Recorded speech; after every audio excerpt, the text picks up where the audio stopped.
Hi, I'm Matthew from the web browser group at RIM, and today I'd like to give you a sneak preview of some of the cool stuff we're doing with the BlackBerry PlayBook browser. First, I'm going to do a rendering speed demo using a couple of websites. Now, I'm a soccer fan, so I'm going to use UEFA.com. For these speed tests, I've cleared the cache and cookies for both devices, and I'm running them both on the same dedicated Wi-Fi network. I'll start them both at the same time, and you'll see just how fast the PlayBook loads the page compared to the iPad. I'm going to do this again with a different website.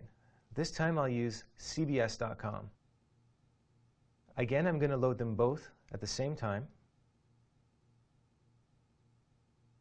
and we'll see what happens.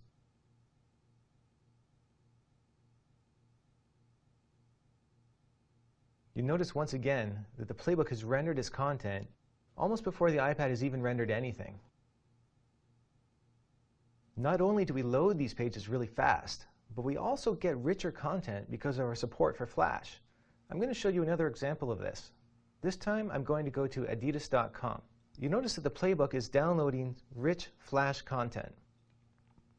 The iPad, on the other hand, actually has an error. If you look closely, you'll see that it says Flash is not supported. And instead, they get a rather mundane, boring-looking HTML site. The PlayBook is animated, is clearly getting much richer content. In addition to Flash, the PlayBook is built to support open web standards, so developers have the freedom to choose how best to develop great web experiences as the web continues to evolve. I'm going to demonstrate how both of these browsers support these standards. I'll use the ACID 3 test. We are making the PlayBook browser to be as web compatible as possible to allow developers to use Flash or web standards like HTML5 to deliver true web fidelity. You can see that the PlayBook scores 100 out of 100 on ACID 3 and has no rendering artifacts. Let's see what happens on the iPad. It also scores 100 out of 100, but if you look closely, you'll see in the top corner that there's a small rendering artifact. And this means that they don't have pixel-perfect rendering in this test, where PlayBook does pass that test, and that translates into better rendering and higher fidelity when you're rendering real-world websites.